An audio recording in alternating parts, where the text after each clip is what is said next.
Can you hear? Let me know if you can hear from the other room. Dre, are you awake? I Mm-hmm. Yeah, it's the channel. Awesome. All right. We're back. You didn't even know we were there. Due to new equipment, we apologize so much. We're trying to get this brand new channel able to grow organically. So we need subscribers and probably some new.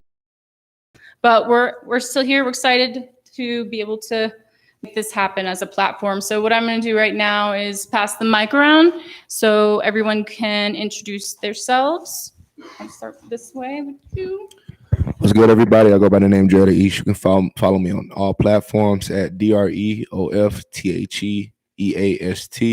Facebook's a little bit different, but you can find me where it matters. I go by the name of Ghost 3. No? Yeah. Okay. All right. I go by the name of Ghost 3 Eyes. You can find me on social media, specifically at on IG at 3 Eyes Music. That's 3EYES Music. Also, you can find me on Facebook. Same thing. I'm Jeff Blinder. I do events around Greenville. You can find me at Spazz Presents on Facebook or IG. Yeah. You guys all have like such short introductions for people that have such big stuff going on right now. Projects. There's a very big live show that we didn't even get to announce that was canceled last minute because of obviously the coronavirus, which is affecting everything right now in the music community, from artists to venues, promoters, booking agents, management, everyone that works PR, marketing, in every general area. And tonight we thought we'd keep it simple to make sure we could get all of this working.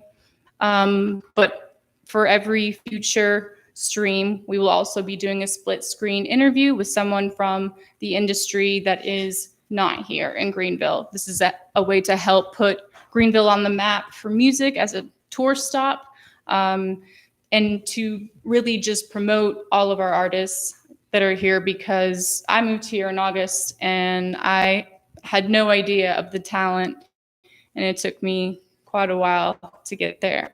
My name's Mac, by the way. I run a thing that's not really a thing. It's sort of just a collaborative, collective effort.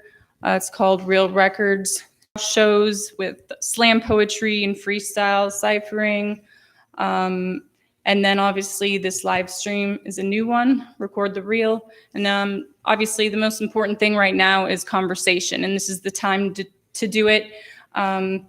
This is a once in a lifetime opportunity, having this pause in the world. And it's all about what you do with it. Are you going to learn a new language? Are you going to, actually connect with old friends, do this and that?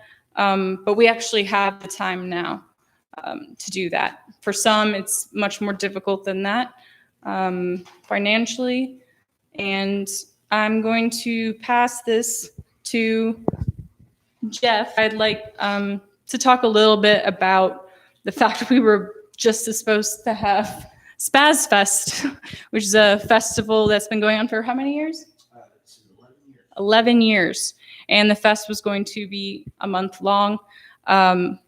Just bands from everywhere, which, is one of the most important things with connecting and networking. And I thought he might be able to give some ideas and sets on why he's drinking a whiskey drink right now and feeling great. So Spazz Fest was this year. It was going to be all of March, which I have never done a full month before. I usually did a full weekend, which was Thursday, Friday, Saturday, Sunday. This year I'm a little happy we actually did a full month because I got to have a little bit of it. We got to have the first 2 weekends that happened in March to do stuff. And right around the second weekend, things started to get crazy. And we had a lot of shows scheduled after that we had to cancel. Some of the bigger shows, especially for the State Theater, which I just recently started getting to work with. We had a really big show scheduled that I'm really upset we didn't get to do. But with that being said, having my audience be safe and people who come out not get each other sick, that's way more important than having a good time. And I'm not happy about how things are, but I'm happy that I don't know anyone currently now who has what I hear is happening, and it might be coming our way. But I'm as a promoter who cares about the people who come out, I'm okay with not doing things if it keeps people out of harm's way. It is really a bummer. I didn't know, and last year was so good that I wanted to do 11. And this happening, the thing that I'm thinking about is that putting everything on pause, it may not be a bad thing. Give people a little time to reflect on how important it is that we have something like that where community can come together. Give people time to get right with their friends and family and everything. As long as we just stay healthy, there's a light at the end of the tunnel, and we got a lot of cool things planned. And I'm happy to be amongst people who are creative and people in this room that you're looking at, and people maybe not on camera right now. There's a lot of people trying to do cool things, and I'm very happy to be part of it. And I think Greenville has things to look forward to, but currently right now, stay at home and, think about the future, but just be happy that we're kind of keeping safe and everything. But I'm looking forward to what's down the line, but as long as it takes so we don't get sick and people we love don't get hurt. So what are one of the things that other people might be doing right now that, artists are doing with their time now that the live thing isn't going? Yeah, there's a lot of people who are doing streams like this from their apartments. Maybe they have a band member or two that they're close to that lives with them, and they've been doing live streams. I've been watching them do that, and they're putting out virtual tip jars via PayPal, Cash App, and Venmo. And some of us don't have enough funds to help them, but if you do, those the artists are the ones who are hurting real bad right now. The venues that aren't open, they're hurting real bad right now. I'm a promoter. I'm a roving promoter. I don't have one.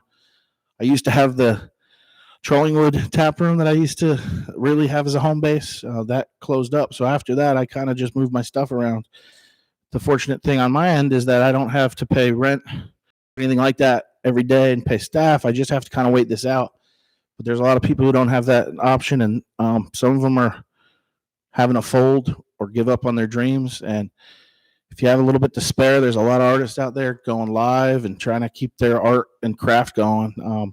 Keep aware of that. If you got a couple bucks to spend, send it their way. They could use it right now. But yeah, there's been a lot of creativity happening. I like the live format. I know I'd rather be at the live shows, but right now it's not safe to do that. So you can watch from home and stream it to your big TV, and it almost feels like you're there. It's not quite the same, but it's better than nothing. And you want to help the artists that are doing that, and a lot of them are.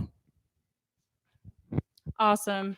And just as like a PSA in general, an idea with cleaning and such, we've all have sanitizer and whatnot, and we're all in healthy shape and we're young.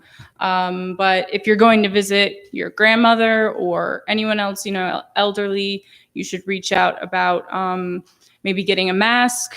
We have a handful, but I think that, it's bad, and we want to, prevent that.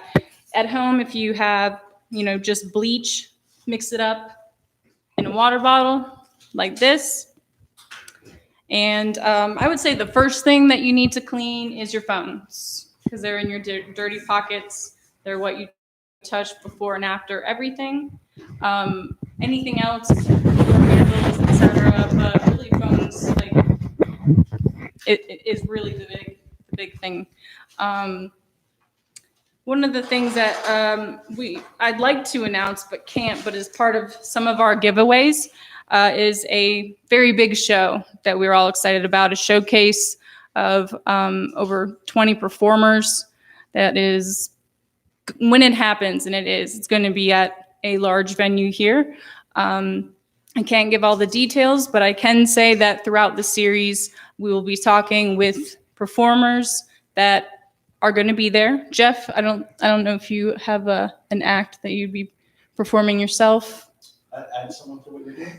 No, you. Oh, I'm working on stuff. I got the time now. It's going to involve juggling and kazoo, and I got to keep the rest secret. But yeah, stay tuned. Juggling and kazoo. I would also like to bring to the table that there are lots of artists everywhere, and in a way that you can promote and be a part of your artists right now is to actually go in, talk to them, promote their things, discover new music, donate if you can. Really, it's just trying to benefit the community, your local artists, and beyond. So I wanted to hand this over to Three Eyes. I know he's got a project coming up and big plans that I'm sure you're excited about. And you can also give your opinion on the virus and such if you would like. If you do so, share. I don't have much to really say about the virus. Of course, be cautious, but at the end of the day, got to keep it moving. That's just my perspective on it. But aside of that, I do have a project coming I ain't gonna say very soon, but soon. Something I've been working on for over probably 2.5 years. I'm not much of a person who releases a lot of music, but I could just say I have a plan behind why I do what it is that I do, especially when it comes down to releases or just anything that I put together. Everything is just a process for me. But yeah, and when are we looking forward to that starting to envelop? The project is, I say, at least 80% done now. Finally, everything that I have to do is more so of just the mixing process. Pretty much everything is recorded for the most part, anyway. I don't know exactly when I want to release it. Maybe fall. I don't want to go past fall, but coming. Yeah. And this is one of those opportunities for artists that have new music coming out where something like a big showcase will be exciting. So hopefully you get to learn all of them before that would be announced. And I was going to say, one of the many ways that, things have been affecting artists like Three Eyes is, had a recording session set up from someone, though, that was out of town in the Greensboro, Winston area. And that's a big thing as far as traveling right now. And our, producer thought it was best and safe to not do that. So that kind of also on that line continuously booking shows and pushing everything back. I'm hoping that when the bans are lifted, there isn't just one big month of chaos and booking and nuts, but we will see how that kind of starts to happen. Dre? A lot of acts are hitting up about October, but I don't know if we're going to even be able to do it then, but I've been putting it kind of on the calendar, but we'll see how it goes. But I've noticed the past 2 weeks, people have been hitting me up about some fall stuff, and that's positive thinking, which I'm all about, but they also know that if we have to cancel, we'll have to cancel. Right. That's true. I was talking to a friend of mine at EatTix. As the company itself isn't shut down and still working, they still can't work because all the venues have to shut down. You can go to the office and, sit there and, depending on the event, give back the deposit because it's something out of the hands. It's different, across the board. My friend, he had 5 very large shows, which were pretty much his shows for the year for what makes his salary, that were all canceled. 2 of them are part of a tour, so that's probably not happening anytime soon. And everything else is going to be continuously pushed back from the ones before it that want to make up for it. To not talk about the virus for a second, Dre, you have about 1 million different projects, I feel like, going on all the time. I thought you would maybe give us a little insight in your direction right now. Well, one of the biggest thing I'm working on right now is I recently started teaching classes to teach, like local artists, like, how to brand themselves, basically to, get the most out of what they're doing, being independent and what you can do as an independent artist, through social media, through the place that you're at, the town that you're in, teaching them how to barter and trade services, because a lot of local artists or up and coming artists don't have money. So one of the biggest things that I taught was, how to barter and trade, like what services can you offer somebody to get what you want? Like, what can you trade them? Maybe you might have a microphone that you don't use no more, and the producer is looking for a microphone. So now he can give you beats in return for that microphone, just stuff like that. So one of the things that we do at the end of the end of the classes, create like a group project. So we have one of those dropping soon, within the next 3 weeks. Probably while everybody's still quarantined. And Can you talk about the classes? I guess you can't give away too many secrets. Yeah, no, I mean, they pay for it, so it's just like, if you want to take the class, so I'm not signing up for any other artists right now because of this, obviously. But if you want to do a solo session or a group session, just DM me. Again, it's Dre of the East on all platforms. I'm most active on Instagram. If you DM me on there, I'll get back to you. I'm responsive as long as I see it. I ain't gonna make any promises, but I got a lot going on. And then I got some solo stuff. I make a lot of music. I dropped over 100 songs last year, but I took like 60 down. I've been getting texts and calls of people upset saying, "Why'd you take it down?" It's just like it's a rebranding thing, especially in this time. You have to learn to flip the narrative. That's what I'm trying to do right now. But what kind of narrative change do you feel? At a level, once you reach a certain level and you become comfortable, you start to plateau, and people see that, and then you lose people's attention. So you have those true fans, and you'll always have those true fans. Like Andre 3000 has true fans, but if he were to drop something today, yeah, he'll have like that cliche niche group of people go see it. But if he was still working, or if he still was active and getting out there, that wouldn't be the same. Like if Jay-Z dropped today because he's still doing things that doesn't involve music, he branded himself a different way. It's different things. You see Jay-Z more as just a rapper now, so now instead of he was a businessman. Well, yeah, now he's a businessman, but before he was just a rapper. So for me, the reason my name is Dre of the East is because, like, what Dr. Dre is on the West, I wanted it to be that on the East Coast. My biggest thing as an artist, I've always wanted to, see other people make it as well, because I feel like if the whole community is prospering, that gives me a platform to prosper on. It's like if we all start down here and we all, doing what we're supposed to do and building up this platform, the platform gets here, and I help build the platform. Now we have a solid platform we can build off of. All right. And everybody else is below our platform. We have a head start. We have a jump. And now I can build on the platform that we already built. And we can do that together. There's no reason why we can't make it together. That's one of my biggest things. That's one of the mantras that I use. So for me, it's just like I want to, I guess, get everybody in. I want to see everybody make it. And that's how I move, essentially, I forgot where I was going with my point, but I'm just ended there. I totally understand. That's sort of the idea. People are asking like what Real Records is. It's not a record label. It's a platform for everyone. We are going for collaboration rather than competition.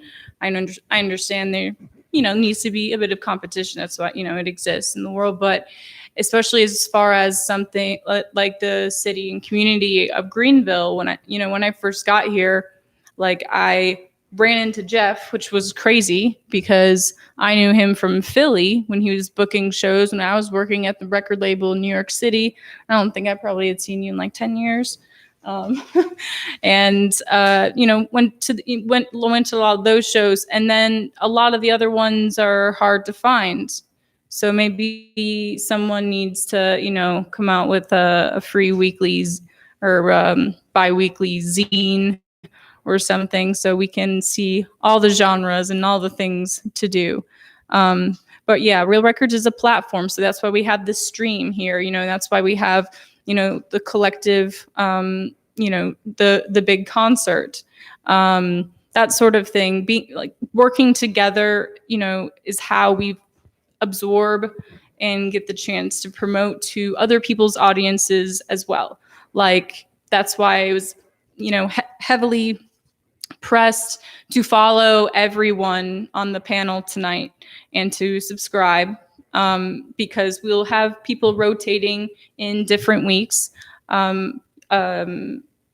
Next week, we have someone special that is, you know, more on the political side here. Is it Bernie? It's Bernie Sanders. No, he's actually an amazing gentleman who had run for mayor.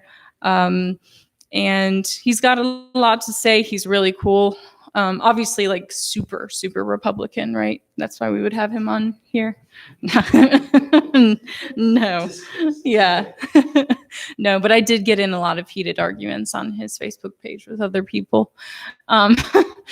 But this platform is for everyone. If you know, want to reach out with us and, you know, learn about, you know, branding and marketing, or, you know, A&R, booking. A lot of people, they think that they, you know, just want to do the artist thing forever. And maybe you've been doing that forever and it hasn't got to a certain point, but you've learned a lot about other areas of the industry that maybe is really your area, longevity wise.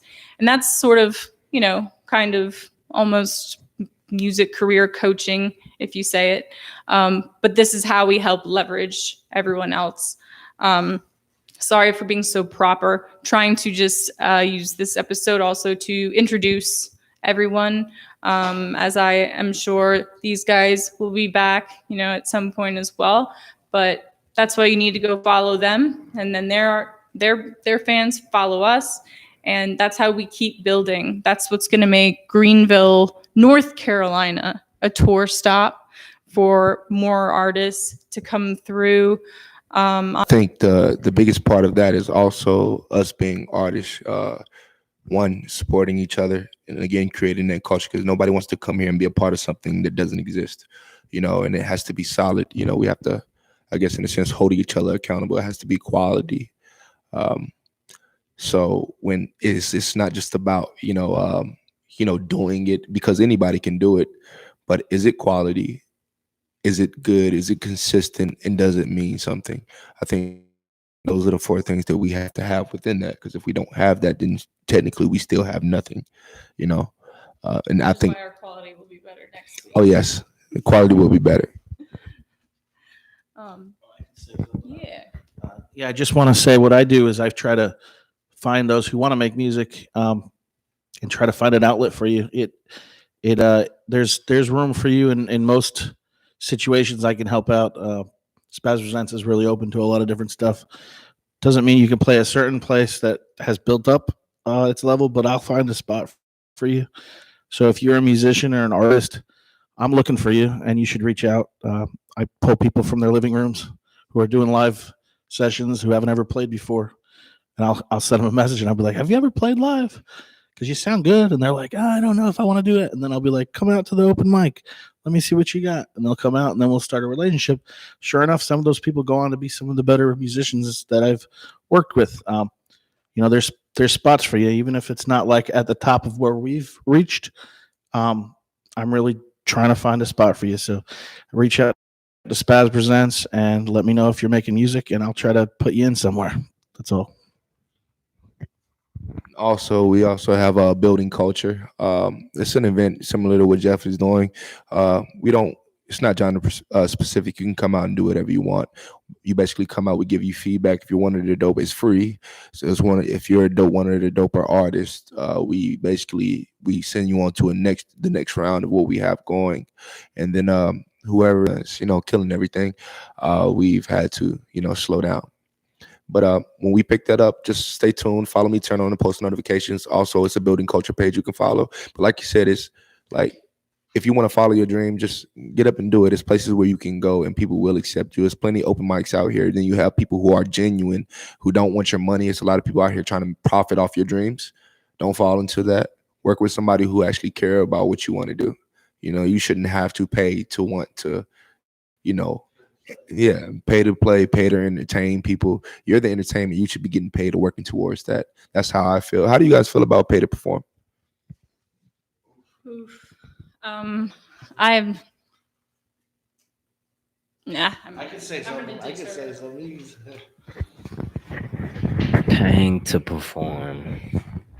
It sounds backwards. I mean, I see the benefit in it, but like me personally, I'm not paying anybody to perform anymore, especially when you understand your worth and what you can bring to the table for yourself. Set up some speakers and show the fuck out. You know what I mean? Like, you know, so that's just my take on it. I mean, it's not necessarily nothing wrong with it. I feel like there's nothing wrong with it if it's going to help boost your career, but at the stage that we're at right now, and especially for those who are wanting to get into music, just understand if you pay that price just to perform, you're not gonna get what you expected. You know what I'm saying? Because it's about connecting with the audience, the people at the end of the day, to help grow and build everything. Yeah. I have mixed feelings on it. I'm against it, but I understand it. You know, which is a lot of things. A lot of my views is I'm able to empathize with the people on the other side.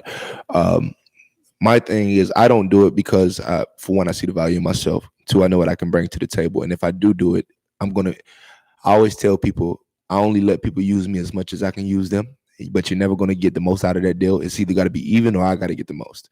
So with that being said, if I'm paying you to perform, I'm going to be able to make my profit back off of it. So if I got to pay you $100 to perform, but if I sell 10 tickets, I get my 100 back.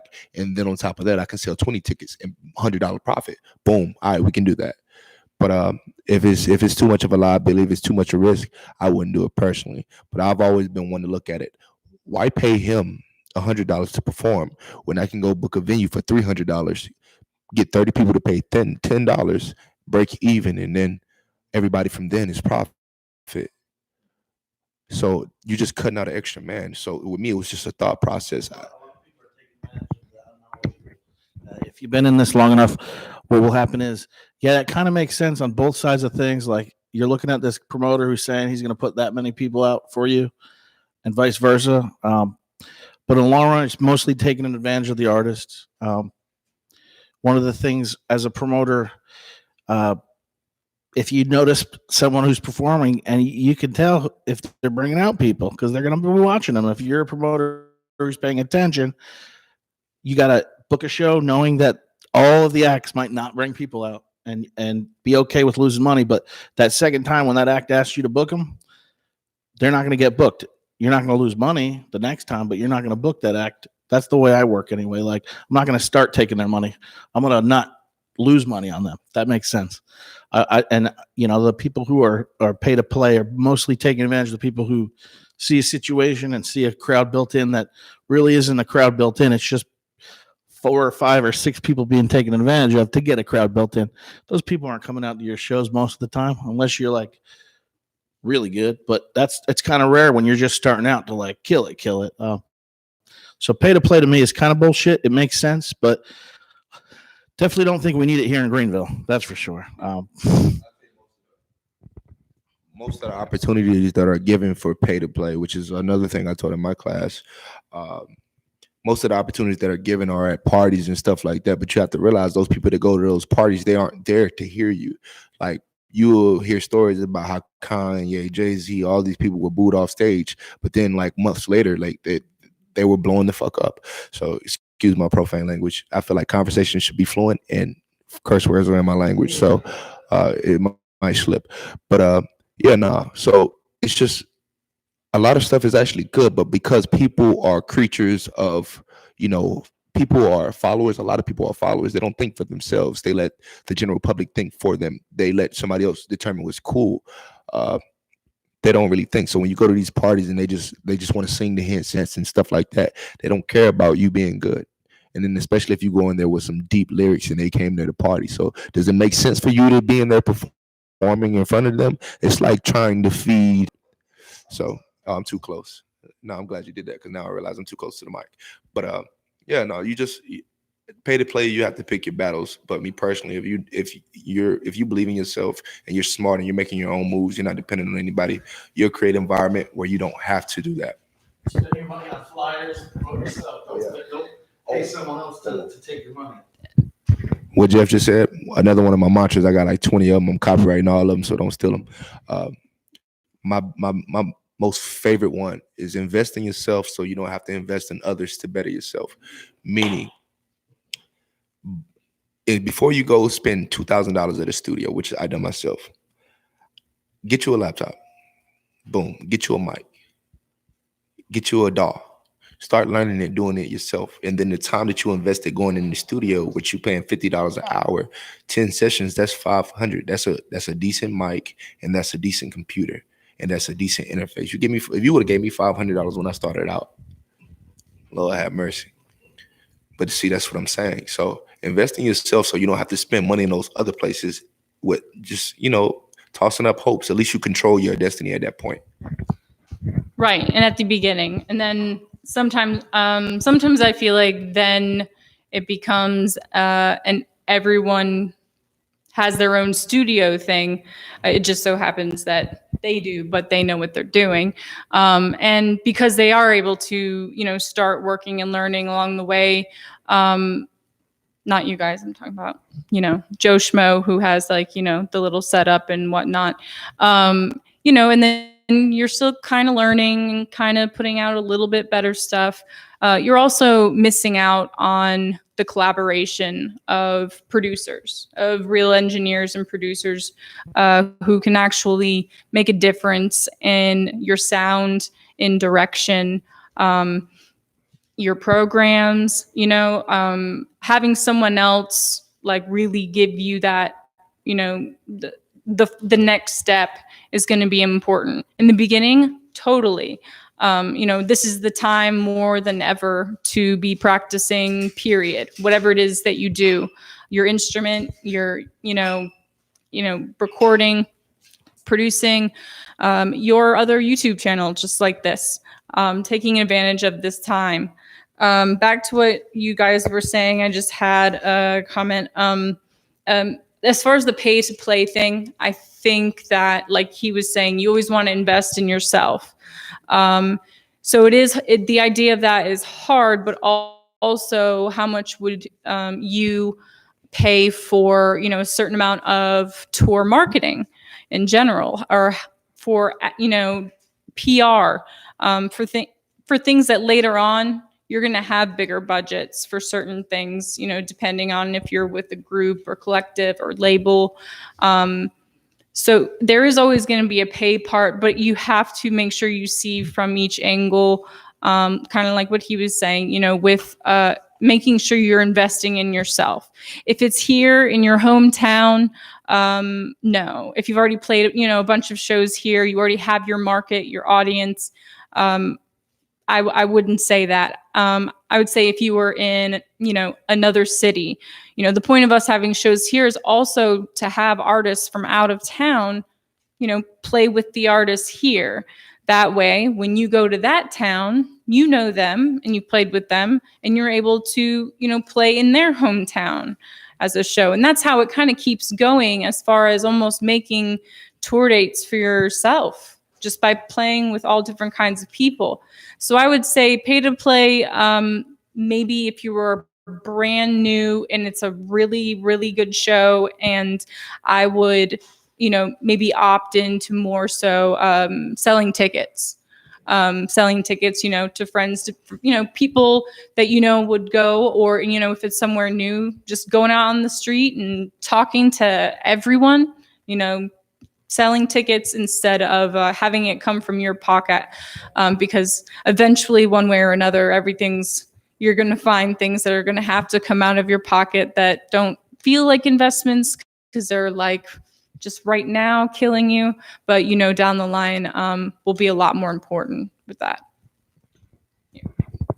I'll grab 2 nights. I was just going to say, to expand on what you're saying, one of my favorite things to do is to bring a killer touring band to Greenville and have the locals play and kick their ass with how good that touring band is, and then I could watch as the locals get better. You're churning culture when you're doing that. You're showing people that this band who's from a bigger city is coming here to Greenville. It takes a lot to pay rent in a bigger city. It takes a lot to go on tour.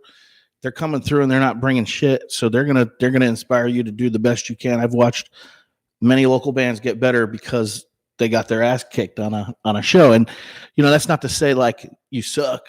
It's to build you up. Like if you want to go on tour, like you're saying, that's what you got to do. You got to match that energy. You got to learn from them. You might meet that band that you're playing with that's on that tour. That on their next tour, they're like, "Damn, I remember." Oh, it happens, man. Philly. With me on the tour. Yeah, I watch that. That's some of my proudest moments are when I get to step back and watch the artists and then communicate with each other. They do a tour together and like they're playing really cool venues and they're working off each other's energies. And in my and audiences and all over the country and seeing that as some of my proudest moments is when you kind of help someone step up and kill it and then get those wings, those big friggin' flapping wings where they can go across the country and do it. A lot of local acts, they're doing their thing. They think beating a small town is all you need to do. And sometimes that's not it. Like you can get by doing that. But the goal is if you're an artist for life, you want to go beyond the town you're in. That doesn't mean leave here immediately, but like you want to be able to get out of town, go on a weekend tour, go on a 2-week tour. And you learn that from the people who are doing that. And that's one of my favorite things is to bring a band that kicks the ass of the locals and gets them up to that snuff. And I love the locals. They're the lifeblood, but I love putting them on their toes to like get better and get better and get better because that makes the whole city better to have that. I think like when it comes to stuff like that, it's very hard to compare performances unless someone is just really, really, really fucking. But like when you go into shows, like because I witnessed it myself. When I do a show here, like it's fucking crazy. But then if I go somewhere like in Winston-Salem, that was probably one of my weaker shows, but it wasn't because of me. You got to realize a lot of these places, like when you see even on the little, like they're still doing wrestling matches now, but then you see it's an empty arena and they're just having empty ass dialogue and it's just looking like, what the hell is this? Like, this is boring, So a lot of the times people, even if something is good, they still won't perform. So a lot of, I don't even move off that anymore. It's just like, if you're good, you're good. If I can hear what you're saying, and then someone, as if like a lyricist, they're sitting here and they're talking to you face to face. They're just rapping into the mic. But then you have somebody that goes up there and does trap music or rock. Like that energy is just different. So who's to say that was better? So for me, it's just like, I have a hard time, saying, all right, this was better than that, because it's subjective for one, and then two, it's just like, how do you really compare that? How do you? Because you said like you see like when the bigger bands come in, they like, is it just a better performance or a better sound? What is it? The energy. It encapsulates like pretty much all the dots you can check off. There's a lot, yeah, and if you're a local act, learning from them.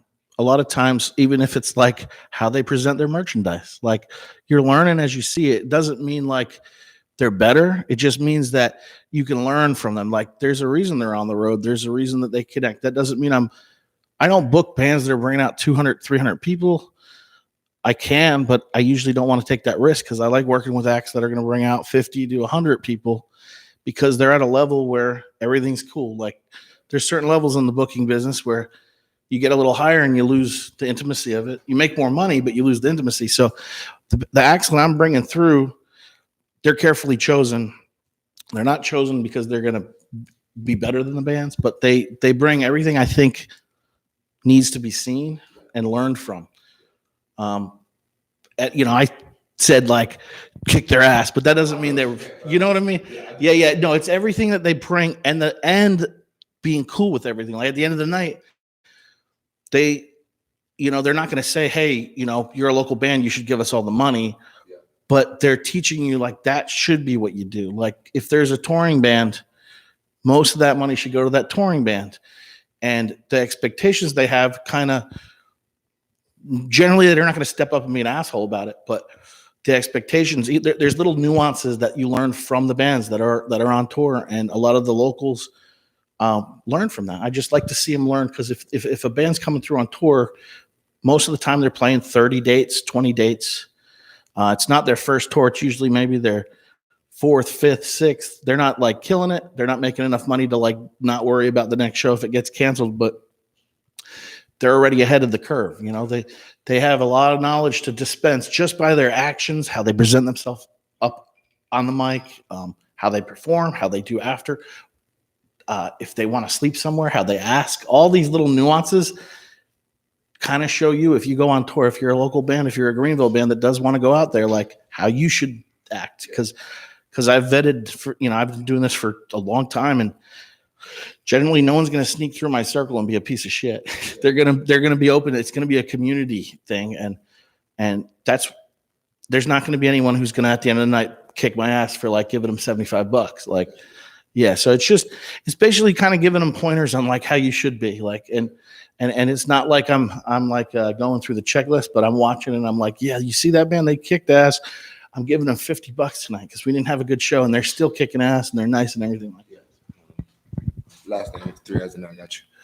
All right. So again, hitting back off that is just like I've seen instances, because like some of my peers, like they see the way I move and the way people treat me when we go out, and I literally teach them how to do it, and I'll watch them, but because they're not me, they're not treated the same. I teach them to be vocal, teach them how to communicate, how to be nice. Even if somebody comes out like me, if somebody comes off like standoffish, I don't care. I'm still going to talk to you. You're going to like me. That's how I approach it.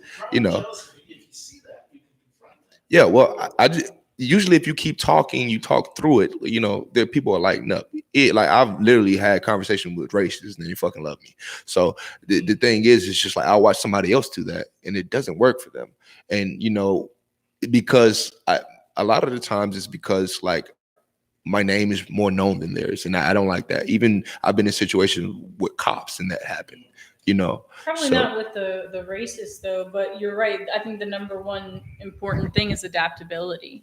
Yeah, maybe that's it. But it's just like when you see that happen to other people, it's just like, well, how do you do it? Because I've even found myself doing it. I might treat somebody one way, but treat somebody else a different way. You're supposed to, though. Yeah. You're the influencer, man. Like, there's a reason you're on camera right now, because it doesn't mean people need to be who you are, but you are who you are, and you're like a director. Like, you can help people. You can't tell people what to do, but you show people what to do. Yeah, that's real. An influencer. That's a good thing. And you're going to be different around different people, especially as an artist.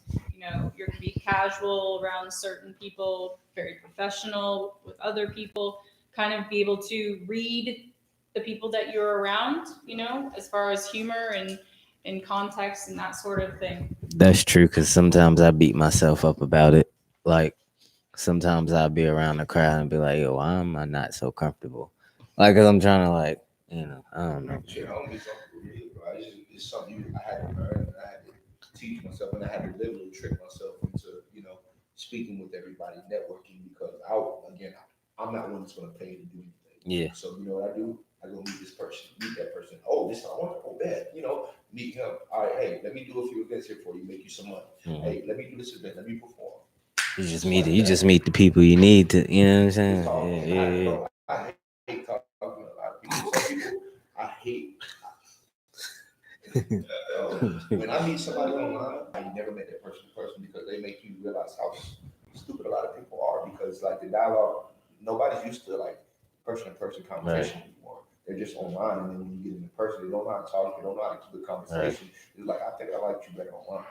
Right. And when you realize that, bro, you're in a lot of positions, you have to be adaptable. And that person, they probably just they don't even want to talk just as much as you don't want to talk. Mm-hmm. But then when you actually do it flows. Mm-hmm. Why can't I talk? Like, why don't I want to, But you can learn something from you. It's going to come back around and you need them. I've been to cities, and there's a dread there that isn't you. It's the antithesis of you. It's the opposite. It's someone who's an asshole to people. He's gotten into a position that you've gotten to, but he gives out the negative energy, and he's still like I have a few people in mind from Philly and a few other spots that like what you're talking about I love to hear because you're thinking of people like and interactions. But there's people like that you could be standoffish and still get to a position where you get that power, and you don't have to share it. But like then that teaches everyone to be that way.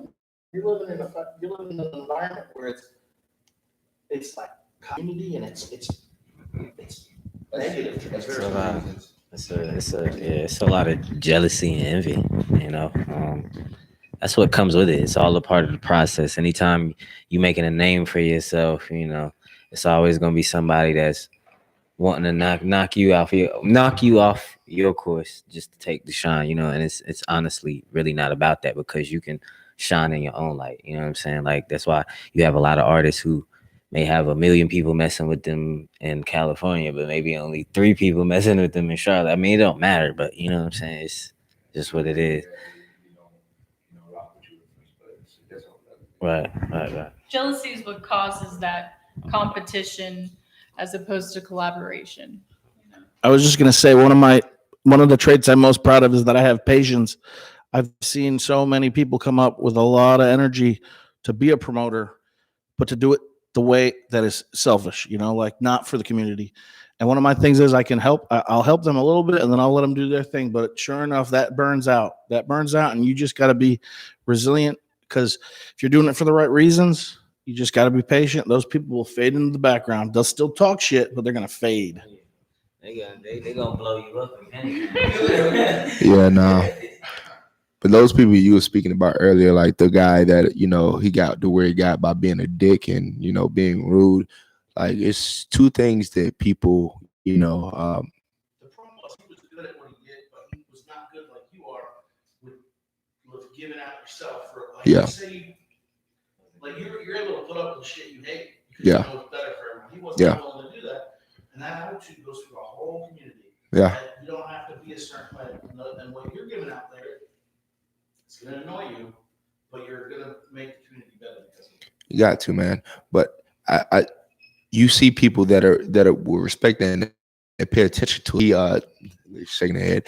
But I think like he sees something, but he's just like the guy that you're talking about in a sense that like he sees what works. When you can get under people's skin, that means more. That means more than anything, because everybody's used to, you know, when you're in a relationship or when you're like you know, or just talking, being cool with somebody, you never talk about the things that's going right until you praising somebody, right? But as soon as something goes wrong, that's what you focus on, you know. So exactly. So A lot of people are waiting for it. They're like, oh shit, when's Yeah. it gonna happen? And then when it happens, Yeah. floodgate. So imagine somebody that's always doing that. They always grabbing attention because that's all they're spewing out. It's like, how could that person be so hateful? Or then when somebody is like that, you grab attention because people fear you. Some people would much rather be feared than respected. And regardless, you got people paying attention and people doing what you want them to do because they fear you or respect you. So it's either one of the two things. You can look at it as a good way. He probably moves well off that, but I can't move like that because I got a good heart, you know. I have had people tell me like that I was mean and I was like a dick because I've been honest, but I feel like that's the way we need to be in order to grow, you know. So, yeah, you probably Some of us have sensitive souls, but I understand the PR thing as someone who's worked with Azalea Banks. Yeah. I think I had a conversation with one of my coworkers at my job about this. I was telling him, I was like, yo, like the way like some people look at me as like the asshole. I told you this too. Like I'm not an asshole, man. Like it's just I'm not gonna sit here and sugarcoat anything. Like it may sometimes be the delivery. I can't agree on that. But it's at the end of the day, like my heart is big. I'm passionate. I'm very like I have a lot of passive aggression in me. But I don't mean no harm. But it's still true. Like, Yeah. It's real. That's what Like, I like about like everyone right here. Is they're very real, honest people. Yeah. Just being real, like it's still a way you deliver things, but my thing is just like how do you deliver the truth when it is the truth? Yeah. So it's just like, you know, all right. So when we're sitting here talking, and somebody calls me, not you, and says, "Hey, your mother died." It's just like, all right. So do I, you know, just say, "Hey, your mother died," or do I say, "Hey, I'm sorry," you know, all this. To me, it's just like it doesn't really matter. You're gonna find out, and it is what it is. That's like they're trying to make a joke out there. That's the wrong way to do it. You know, making the situation worse. Yeah. Men. Hey, look, and I only. It's not I just think it's so. If we're having a conversation, dialogue, like, why should I have? We slow it down. We slow it down, and we make things a lot more complicated when we try to not like water it down, filter it out, because you're not getting the real. Yeah, I don't think of it as watering it down. I think it depends on probably also the person you're talking to, how close they are to you. You know, But you know what? your They're girlfriend gonna. over there. Her mother died. You think you're gonna go, your mom died, and then like walk out of the room. No, Like- No. You're Nah. not making it work, because at that point you're dealing with somebody who you care about, and now you're not there for them because you told them that and you walked away. You know, so like I said, it is a way to deliver it. You know what I'm saying? Hey, babe, your mom died. I'm sorry.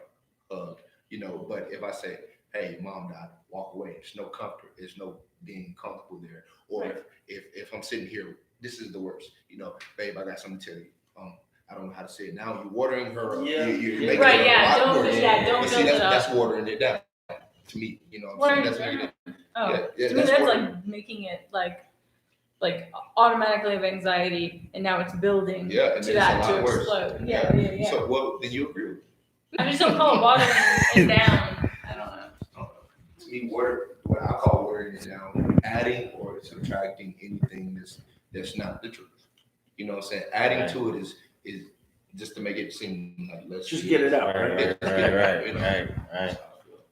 Yeah, you can't really use that theory of like a positive thing, a negative thing, and a positive thing sandwich. Like when you're trying to give constructive criticism to someone. You don't care about that shit. Like, hey, babe, your mom died, but you just got a job. You don't care about it's not going to get better. You know, you can do it like later on. You can talk about all the positive things. Right, But yeah. you know, people still have to go what they have to go through, and no matter how you deliver it to them, it's still going to be there. Now, it isn't do it. It's a wrong way to say something to somebody, but there is no, right way. You know. So for me, just say it. You know. They're gonna hear it anyway. Yeah. It's gonna come out. Like if when I'm giving feedback on music, I never just come out and say, "Hey, your music ass." I would never say that. I would never say that. You feel like I like your haircut. I just want to say, I think I'm probably the oldest one in this circle. And part of what you're saying, I like. It's not my personality to do what you're saying, but it would have helped me probably maybe be more successful in the long run. I'm comfortable where I am, not financially, because I'm not trying to profit off anyone. But I think some of the decisions that I made over the years were taken back by just dealing with not being as upfront as I should have been about stuff. I kind of needed another brain, like in the teamwork of things. So I like to hear that because it's true. You know, I've been doing this for 17 years, and I love it. But in regards to like what it financially makes me, it's abysmal. But I know I call it soul currency. I love what I do and I love doing it. I can't call it a career. I got to call it a hobby because the way that I made my decisions, like even working with the city, because of the way I am, they don't disrespect me, but they don't take me as seriously. And what happens is I'm not willing to fold for them, change the name of my festival or anything like that, like they want. But I'm also not willing to fight as hard as I should have. So, I like what you're saying. I think that's very important. I don't have regrets, but I definitely see where strategy could have been a little bit better if I stamped a little harder, See, yeah, that's one of the things I was about to say. That's the thing because I always teach, like whenever I'm teaching the artists, I'm giving away a lot of information. I always tell them like, you have to be insane to do this shit. You have to be insane to follow your dreams. So like, cause you literally get up. Yes, everything, like literally. And I think another reason we'll hit that later. But you have to get up every day and keep doing something that you're not seeing any results from. You are, but you're not getting any closer. There's no guarantee. It's literally insane getting up. And as you get older, you get parents telling you doing it. Yes, everybody. I don't listen to anybody. That's I know when it comes to my dreams, no offense. And when it comes to like you or fuck with you any harder, you need to do what's in your heart. And when it's all said and done, you don't have any regrets because you followed what you thought was the right thing. So when my thing is just like when it comes to like the city and stuff like that, I always teach the art. Well, let me go back. I always teach the artists that you can't. This can't be a hobby. This cannot be a hobby. You have to say this is what you want to do with your life. This has to be a career, and you have to believe that shit. Even if it's on the side, your job is your hobby. Your job is your second job. My hobby is definitely it's on the side because I know what you're saying. Yeah. My words might not be the same as you're reading it, but Yeah. I get exactly what you're saying. Facts. I can't call it a career. No, I get it because it's not what's making you money. It's not what's bringing it I in. say career by other people's standards. Yeah. I do. Right now, technically, if I was to give up on other aspects of my life, I could survive off of what I'm doing. Yeah. I'm trying to have a relationship.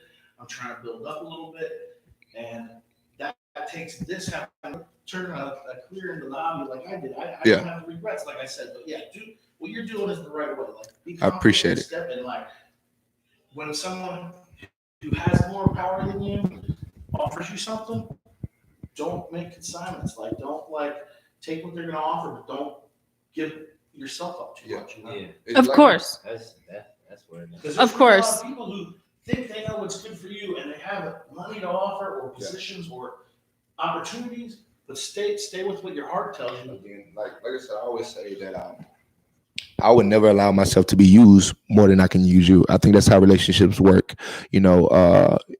Relationships stop working when something stops being stimulated, when a person or that side stops being stimulated.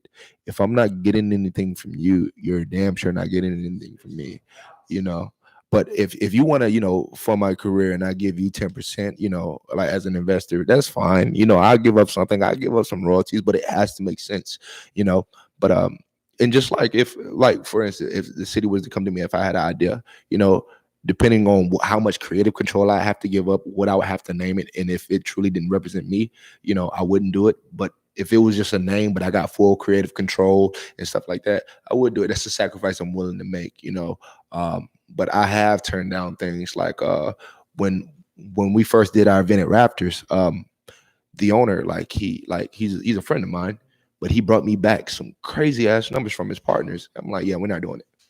But then, he was going to charge no, he wasn't going to charge me, but he just wanted.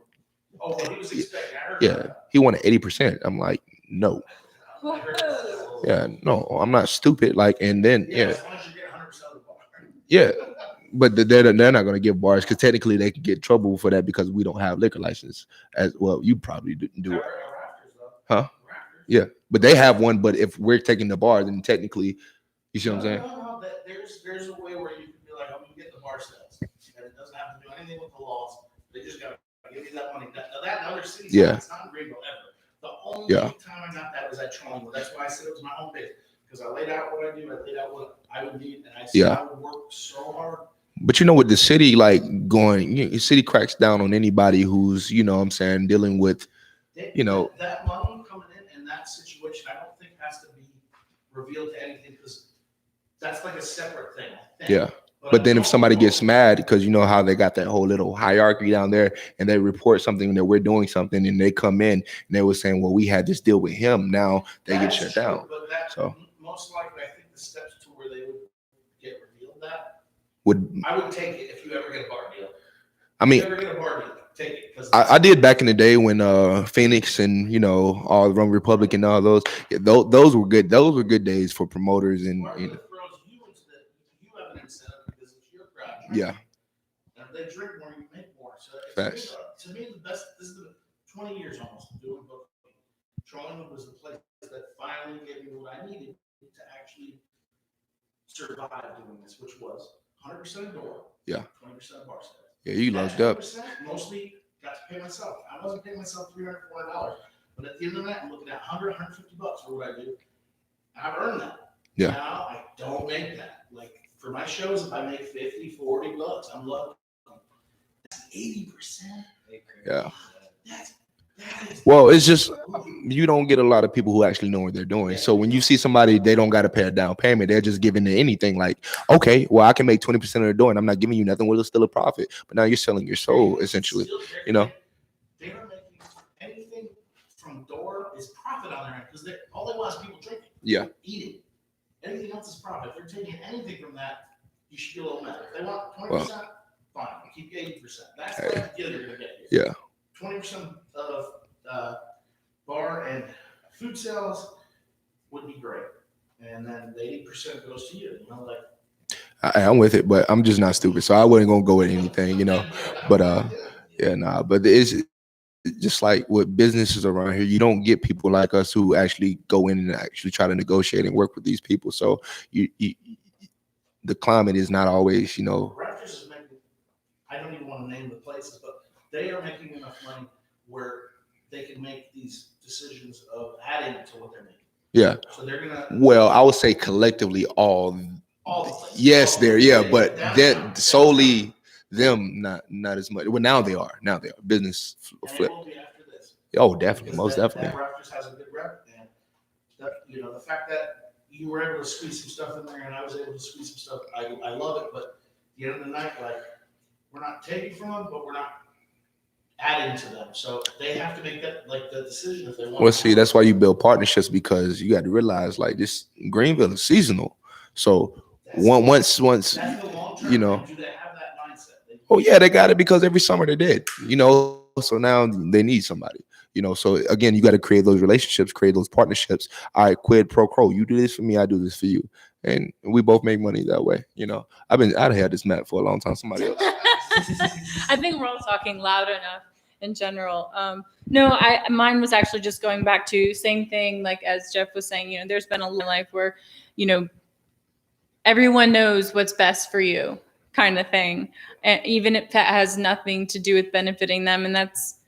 It's weird. And I say, like, instead of your heart, like, get all the information, get all the facts, you know, if people have opinions, great. If they're actually, you know, giving you the opportunity to sit down and use them as an asset for, you know, something that you're not good at, something that you need help with in your career, you know, then you can do that. I say follow your gut, then your head, then your heart. Because sometimes, like, I feel like the gut is like, you'll meet someone and you're like, that's the initial. And you don't want to go back on, because it's like you meet the person and you're like, okay, like, this is what I'm thinking about them. And then, you know, then they can try and, you know, sway and blah, blah, blah. But when it really comes back down to it, your gut is gonna, I feel like, be the most important with decisions. And hey, if you miss out on something because of your gut, I don't know. I haven't missed out on a lot when it comes to my gut, but my head will start thinking way too much. Yeah, it'll start like considering everything they're saying, push my stuff out of the way, and then my heart will be like into like, well, I just want this to happen. So, you know, you can get, you know, taken advantage of and you know, in so many different ways.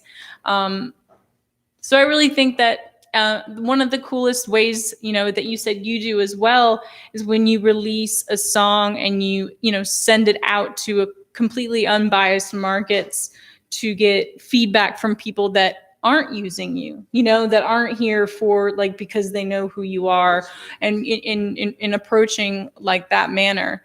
Has that been pretty successful in general? Yes. I only do that because at the end of the day, music is meant to be consumed. We make it for us, but it's meant to be consumed. If you want to make this a career, it needs to be marketable. You need to be able to sell it, and people have to like it. But me personally, whenever I make something, and I follow my gut, but the thing about your gut is sometimes you have to unlearn what you've been taught, or like, you know, because that's what all your gut is. It's just like your instincts, what you feel like is going to protect you the most. Oh yeah. It's a special situation. You can't make decisions here as you would if you were in Philly. Yeah, and that's what I mean by unlearn, because like some things up there you might, like she said, where she's used to is a lot quicker paced. Yeah. Here, unless you're moving by yourself, you want to slow the hell down, because a lot of people aren't going to move like you. you know, because if you have this is why I'm not against working with just teams. have to all be on the Same page. Yeah. That way you know, like, okay, But we need this amount of time. Even if you're all on the same page, you'll get somebody who's like you know, everybody is always going to see your dream the way you see it because it's in your head. So like you'll tell somebody this, hey, be here at this time with this, and this, and then they show up like 2 minutes late without anything that you said. I'm like, what the fuck? So it's just like, if you were taking a group project in college, if you attended college or even high school and you did a group project, you have 5 people and you're always going to have someone who's training.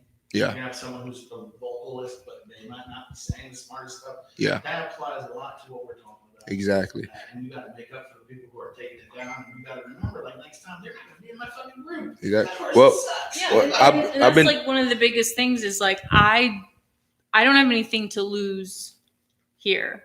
You know, like Real Records, we want it to be a platform, you know, to help. Like this is as is right now, more like, you know, volunteering. It's just helping lift others. This is your I'm not going to passion gain. project. Yeah, I'm not going to gain and be able to use something from you, you know, that I Yeah. really have that. But you are investing in it and you are putting your time in it. That's what you do have to lose. You have passion. Like this passion that we have, it's energy. When you give that energy out, you're consistently giving it out and you don't get anything in return.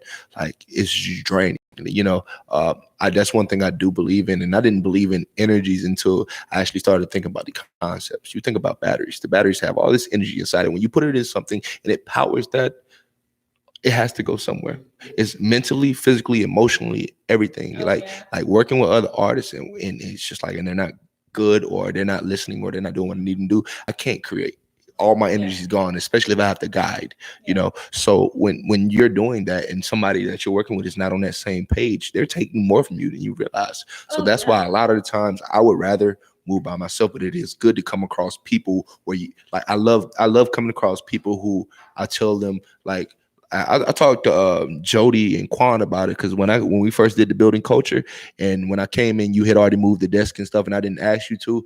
I'm just like, yo, I really appreciate that because that was something that I didn't have to do. And like, I didn't have to think about it. I don't have to put energy into it. That meant something, you know? So when you run across those type of people, it's just like, all right, that's a key, you know, that's good to have. But when you have to sit there and you have to coach somebody through something, you have to tell them what to do and stuff like that. It doesn't bother me anymore because I'm used to doing everything myself, you know. But like you said, it's better to have it. But I know that sometimes, you know, you have to, if you want to get it done quick and you want to get it done correctly, you got to do it yourself. Oh no, definitely. But I cannot you know, sit here by myself because I'm not anything to, you know, the audience and world. So I do fail on that, you know, working on a New York Minute kind of thing. But I see the opportunity and it all makes sense in my head. It's hard to, it's had to, yeah. It's that's what I'm saying. It's not your fault. It's not you, you know, it's where you're at, you know, yeah. Right. Yeah. And it's getting other people on the same page that believe me, not like believing in me, but believe me that this is going to be good for them, that it's going to benefit them very productively and more people in the audience in general. I was just going to say my thing with talking to you and you here in Greenville was hearing out, you know, what you've done with your life and things you've been through. And I'm like, you're here in Greenville and you're not doing what you're good at and getting people together. I'm like, hey, let me let you meet a couple of people that should be doing what we're doing tonight and might do next week and next week and next week, because you bring something that I haven't seen. I've been here for 20 years. So you're trying to bring in like all of it together, which is really important. I think this is a great thing. I think if people are watching, they might not, but we can try to get them to watch. Cool. But yeah, this is a very important meeting right now, and the next 3 weekends will be important as well. But yeah, don't think you're failing. This is like a really good thing, you know. And we're putting our time in to be here, but we want to be here because I mean, obviously you see something in her like I do, and you see something in this like I do, like. And we want that quality, and that was like more the failure side of having to start 30 minutes late, and the quality is really bad. When I, went out of my way to try and go buy this equipment to make the quality better, and I'm missing that one thing. But yeah, I once it gets started, the initial setup, It's gonna go quick. It's gonna have a snowball effect. That's what I see, and it might not come from people maybe that are people who are paying attention. I don't know. right.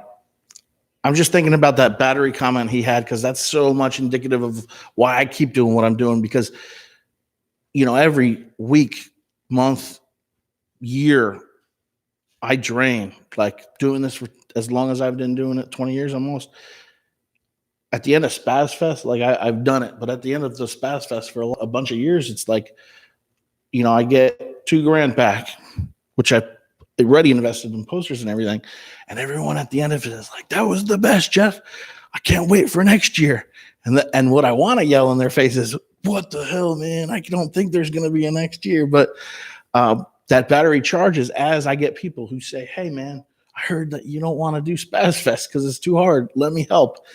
Battery goes up. But it takes, like you said, you do it yourself. You're going to get it done no matter what. But that is not how you bring everything together. Like you can get it done, but you want to get it done with people. Like do it together, Well, see, our problem comes with when you do that and you get those people who charge your battery, right? Because that does charge your battery. You're like, I finally got some help, and then hey, no, they ain't. They don't even disappear. They're still right there. But all that stuff that was talking is like, bro, you're not doing anything. And I hate, like, for me, it's just like, you said it, not me. Do it. I shouldn't have to reiterate that, and then I get to a point where like we can be friends. I can be friends with anybody, we can talk, we can have a conversation, but once you become a part of my dream, you got to realize this is a job to me. This is my life. This is what I want to do with my life. If you hinder that, it tarnishes the relationship, so those are problems I don't want to have. If you're not going to be full into what I believe, if you're not going to be full into that dream, don't attach yourself to it, because you get those people who they talk a big game and they like the concept, but when they see what goes into it, they're not yeah. So it's just like, I've learned that, when it comes down to it, people that really want to be a part of it, they're not going to ask, they're not going to talk about it. They're just going to do because they want to be, That's doing this as long as I've been doing it. That is not a repeating thing. You get people for maybe like 3 months, 4 months, 6 months. You got to give them an incentive, and they might have their time, but you got to remember, like, you're going to go past them probably. They're not going to get what they want from you. So you got to give them what they want, and it can't take away from you what you're doing. But like, say someone, their whole thing is to get up on the mic like you did at the Room 108. Yeah. And that's what they want. They want to get up there. They want to talk the way you talk. They want to be in charge of things. Put someone in that position to do that. Now they could fail, but you got to set it up so it doesn't really take away. You can take that mic from them, and be like, and follow and be like, oh, that wasn't a good idea. But you have to give them this, even if it's like a T-shirt that says staff. Yeah. You have to give people vested interest that's outside of your dream that gives them something. It's they need to have that vested interest. What is it getting them? It doesn't mean they have to take away from what you're doing. It doesn't mean you have to like open yourself to where it's going to hurt you. Yeah. But like finding what they want out of it and allowing it to coexist with what you're doing, that to me is like really important to like keep that battery charged. But see, that's part of it. I feel like a lot of the times when people do that, dreams align.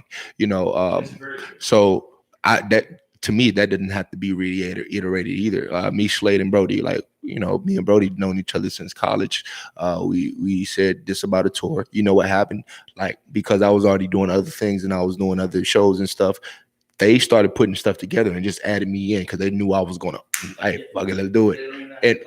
And that's it. And I was confused about it, but they know me. So when dreams align and you truly have that same passion and you truly have that same work ethic and goal, it's not much to be said. Because if you bring me in, like, anybody will tell you, like, even at Raptors, like when I go there on a regular night, once I'm there, you know, at the end, if I'm there at the end of the night, which I need me to do, it is illegal for me to be there working because they have to treat me as an employee. But I don't care about that. Yeah, you know, the cops aren't going to be there to pick that much. Yeah. You're right. Because Yeah. they'll say that you can't. You know, Mhm. they'll tell you that that's the issue. And then Yeah. they'll take, you know, not Yeah. Raptors specifically, but other bars. But see, that's just beyond the point. My point is just like whenever like you have somebody that wants to be a part of what you got going on and their dreams align with yours, it ain't much to be said. We're just going to work and then we can talk about it as we go. I'm a doer, not a talker, you know, because we can talk a big game. We can have a conversation. We can plan out a whole week. But until we actually start acting, none of that planning means shit. Man. That's because you're used to being the artist as well. I mean, like, and doing things on your own. You know what I mean? Like when all you do is have to depend on yourself, that is kind of your mentality, especially if it's someone else's idea. Then it's kind of like, okay, well, you set it up and I'll show up and do it. Cause that's like the doing, the artist part. Whereas if it's like a project, a collective project or something that actually, you know, takes a bit more time, you do want to be able to explain it and have things set up and practiced, you know, beforehand, so that we're not having to pass the mic around. I just got a text reminder to pass the mic around. But so that you're on the same page like that, because then you don't have as many of like the kinks to work out in the beginning. And it's also, you know, you learning about the process as well. YouTube is new to all of us. And it's very, very, you know, it's very great, you know, for monetization. It's great for, you know, sponsoring and promoting each other and having different, you know, guests on here. And I think like being there from the beginning and learning all the little quirks and stuff, which should, you know, I should have, you know, made people like come together earlier. But then that's why the next stream is going to be that much better. And that's why we can move on to the next step of doing split screen interviews where we're going to call some other industry people, some other artists that aren't in Greenville, that are further out, that will help benefit the people here that we're promoting as well. That's why we're going to make sure that, you know, people see collaborative. And that was one thing that was hard when I first came here, is I was like, well, I'm doing this and putting all this energy and effort into it, knowing that it's not, you know, I'm not benefiting, because I want to prove something.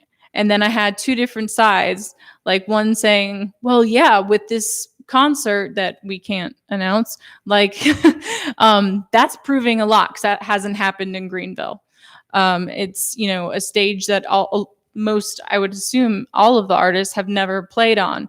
And that's an exciting thing. This is a new live stream thing, you know, and I still feel like I have to, you know, prove something. And then Dre was like, you don't have to prove anything. And when you said that, I was like, but then how will people follow or know of my capability or something? You have to prove that to yourself first and foremost. Oh, no. Once you, just generally speaking, you know what I'm saying? Like, as long as you're doing you, and you know, regardless of who believes in you or not, as long as it's good and it's of quality, people are gonna just gradually gravitate to it. You know what I'm saying? Just do it. Yeah, my bad. Just of course, like, do it for you. Of course, I know you're doing it for the people, but you know what I'm saying? Once you have that direction and you're just steady focused on what you're trying to do, it's all gonna pan out. Don't worry about who's watching and who's not, man. Oh yeah, Period. no, Like, definitely. The quality will just, again, be better. This is why I said that. All right, so when I say I come to you, I say, hey, I can fly, you know, and you need to get to the roof, right? What's gonna happen is you're either gonna believe me or you're not. I don't have to prove anything to you, right? But I come to you and I say I can fly. You need to get on top of that roof. What you're gonna say is you don't believe me, and you know we're not even gonna try it. Why do I need to prove that to you? Because you don't believe in me. Why should I take any more time to give you effort? Because now you didn't believe in me. You didn't like me. You probably thought I was crazy because I had big dreams, and you probably thought I was delusional. So now when you actually see what I can do, now I know the only reason you're doing that is because you can use me. You see the value in me rather than just, why not? Oh, he's crazy. I like him. He believes that he really can fly. Shit, I got his back. Let's see if we can do this together. I need to get up there anyway. You see, those are two different type of people. So when you go and you have to prove yourself to these people who don't believe in you, you're not dealing with authentic, with people who want something from you rather than to want to see you succeed. So with me, if you tell me you can do something, hey man, hey, you got it. You got it. Especially if I believe that it can help me, you got it. I'm going to help you before it can help me because I want to see you do good too. It's like one of you guys said it. I don't know who said it, but it's enough out here for all of us to eat. We don't have to bring somebody else down for us to go up. So I want to see you go up. Whatever you want to do, as long as you're a good person, I want to see that. So why try to prove yourself to somebody I think the proving thing just depends because I come from, I moved here from London. Before that was New York City, where that's a place where people have an empty cup and you have to fill it for them to like see your worth, that sort of thing. Whereas, down here, I feel like it's kind of like, half full, if not full, like, oh, cool. Like you're, if you like a person immediately, at least you're like, let's see, like there's still the, let's see what they can do. Not from step one. I completely. Yeah. No, but this saying, give me one for the mic. It's like, that's the mentality of the bigger cities. It's like, what, like my time. Now I'm with you for 10 minutes. Tell me why I should have you in my life. Like that's it. Like even in Philly, I could be around other promoters and stuff. The DIY scene was a little different, but like when I started building up a little bit, you get to people who had that mentality where it was, can you do for me? What can you do for me? What can you do for me? Like, and if you were like, well, I'm building still. One of the things that I really like to stress is don't be a martyr, especially in Greenville, because you can't, like, it's the very nature of it is not sustainable. You don't want to like I've been doing a lot outside of myself, but I would rather be doing things with people. For many years, like I took the mentality of like, no one else is getting it done, I'm going to do it. But you don't want to be a martyr. You don't want to give your fucking rent money away to get a show done, which I've done before. You want to build. Like right now, to me, like I'm in this room right now because I see it as a building moment. I see it connecting with people that we all benefit from. I could get shit done myself. Like I don't need to be connecting with anyone, but it doesn't benefit anyone by not doing that. So when you say that, you see the opportunity, you see the people, and all right, hey, this could be something good. You don't say, hey, let me see how it goes, and then I'll be there next time.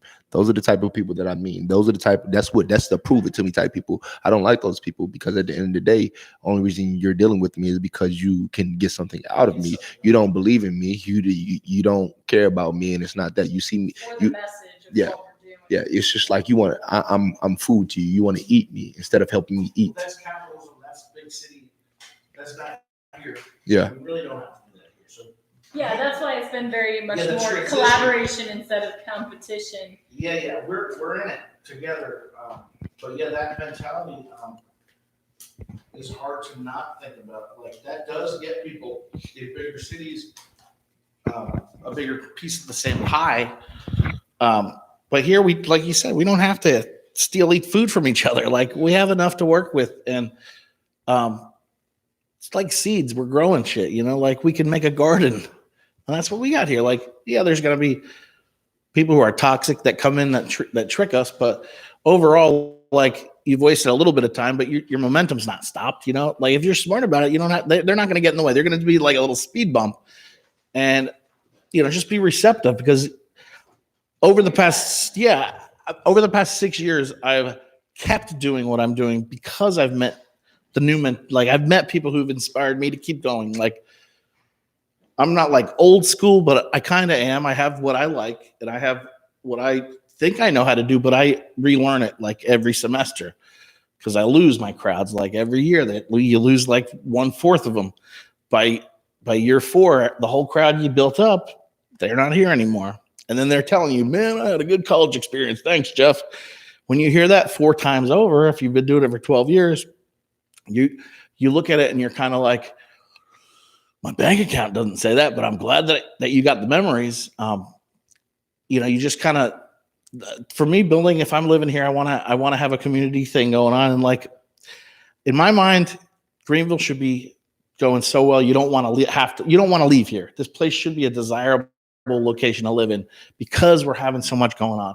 And I've seen it like that way. Like, yeah, you could go through your college experience here, but one of the bad things about Greenville is so transition. Like, it's not like a town people fucking put their roots in. And after this, I'll get back to you so you can go ahead. That's one of the things. I moved away from here after I graduated. I moved to Charlotte, and that was supposedly where the music scene was supposed to be. But I realized because Charlotte already has a music scene, and it's not truly developed, but the baby, kind of, yeah.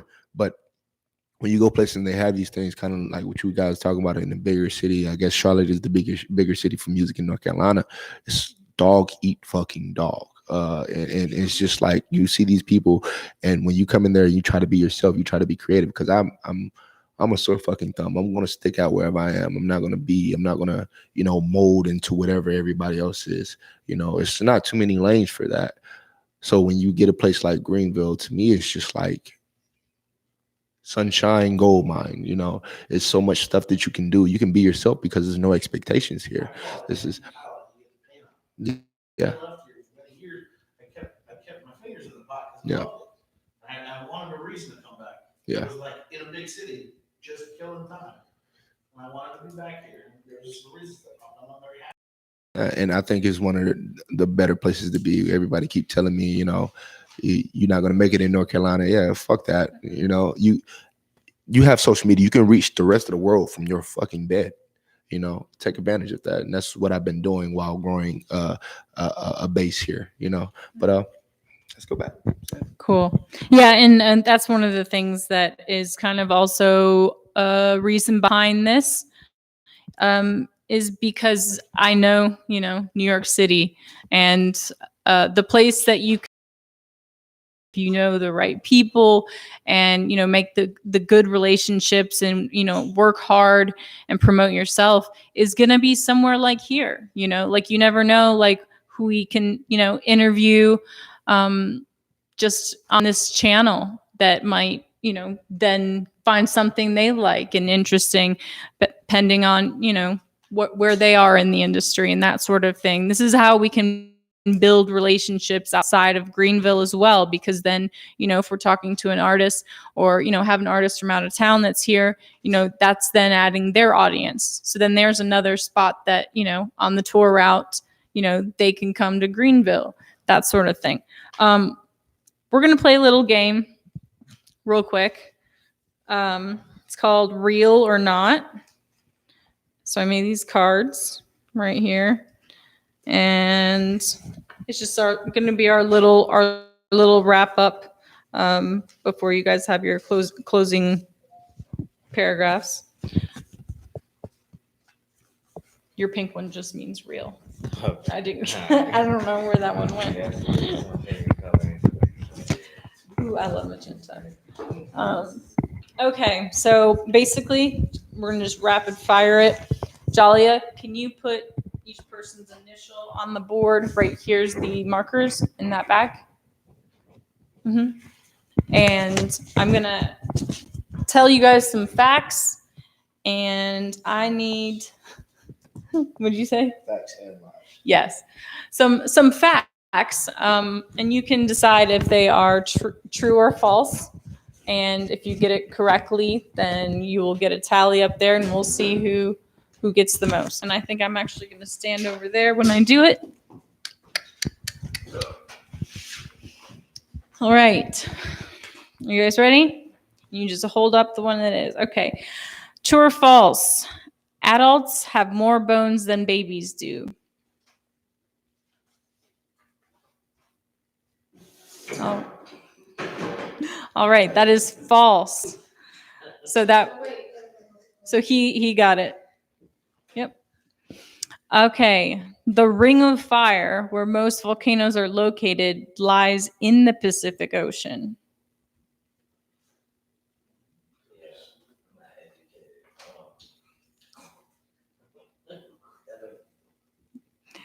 True. All three. So all three. Okay. Death Valley, the lowest and hottest area of North America, is located in Arizona. Death Valley.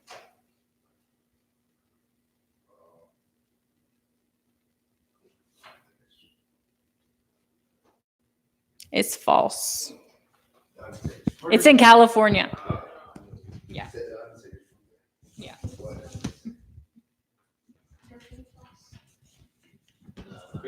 Pink is true. Like your heart. Pink like your heart. Okay, true or false? The Beatles featured 3 right-handed members. It's false because nobody would think about that question. So. False. 2. They had 2.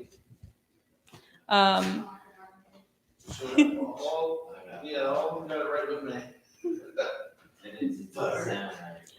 right, true or false? Before he was famous, Usher wrote Mario's hit song "Let Me Love You." Do you know why it's false?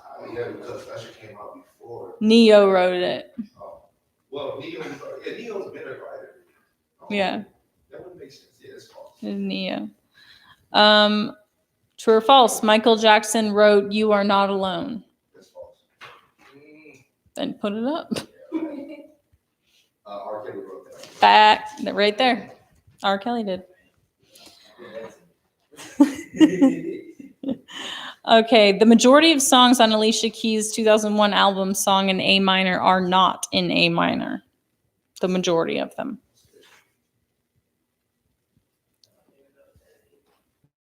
True, yes. The Element of Freedom was Alicia Keys' first non-number 1 album in the UK and her first number 1 in the US. That's real specific. False. It's the other way around. True or false? Brandy and Snoop Dogg are cousins.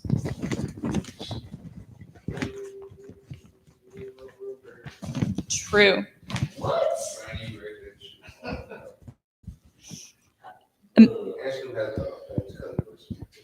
True or false? A mosquito has 27 teeth.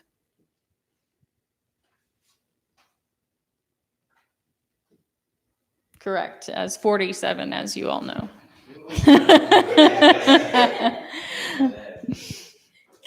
New York City, in New York City, approximately 1,600 people are bitten by other humans annually.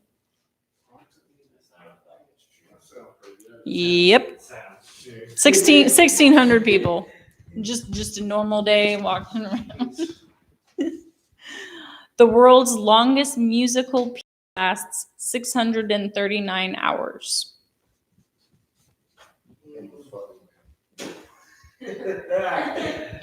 Nope, it's 639 years. Yep. It's still going. Still going. I'm sure Brian Eno took over. 29 years. 29 something. True or false? You're more likely to become the president than you are to win the lottery. That's true. That's true. True or false? Babies are born without kneecaps.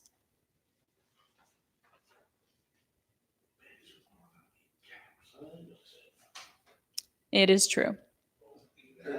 They do not. They develop them between the ages of about 2 to 6 years old. Yep. It's like kind of the same material, almost like soft head and stuff.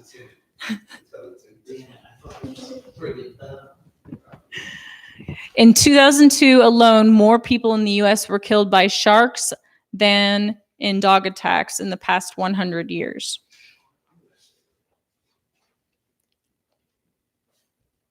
False. True or false? There's a basketball court above the Supreme Court. It's known as the highest court in the land. I love it. I just wanted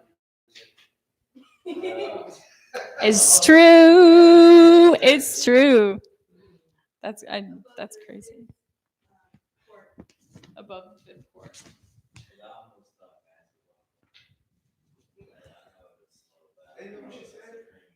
What? Yes. There's a basketball court above the Supreme Court known as the highest court in the land. That's dope. Dolphins have been trained to be used in wars. True or false? Dolphins trained to use in wars. Yep, true. They did torpedoes. I read about them. True or false? Prince could play 12 instruments before he was 20. That's what I'm probably gonna be wrong because specifics, but that's true. I'm gonna have to say we have to put true on it because it says false. But It was 12 plus, didn't he?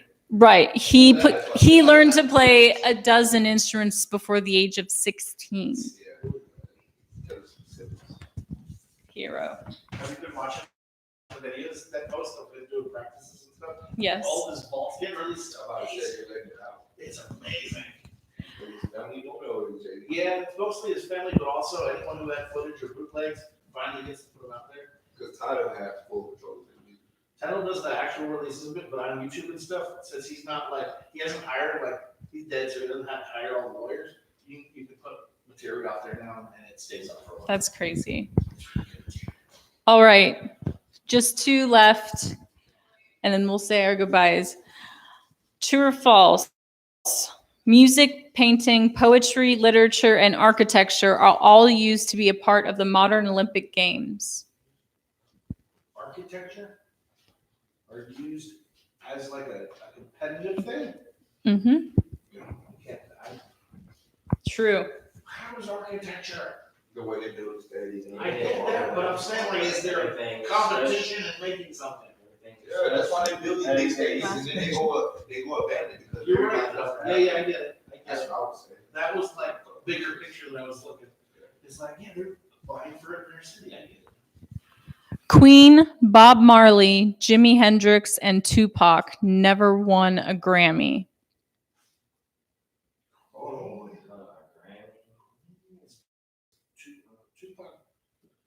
Queen, Bob Marley, Jimi Hendrix, or Tupac. but there's a lot of other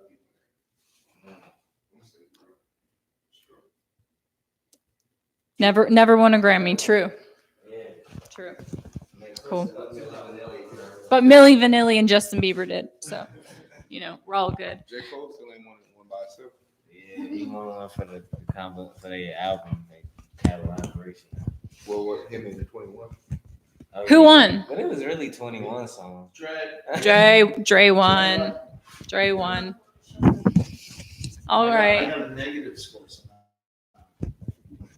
I Oh. feel like you got It's the scotch. All right. Each person, I'm just going to pass around to say bye and tell you what to follow on their social medias. I just want to say a special shout out to Jalia. Thank you for all of your help throughout all of this. Also, PC Sound in Greenville. Alex, thank you for running from home when you guys are closed. You can follow them at PC Sound Music Greenville. Any artists that are interested in working in any way through various platforms with Real Records, feel free to email us at recordthereal@gmail.com.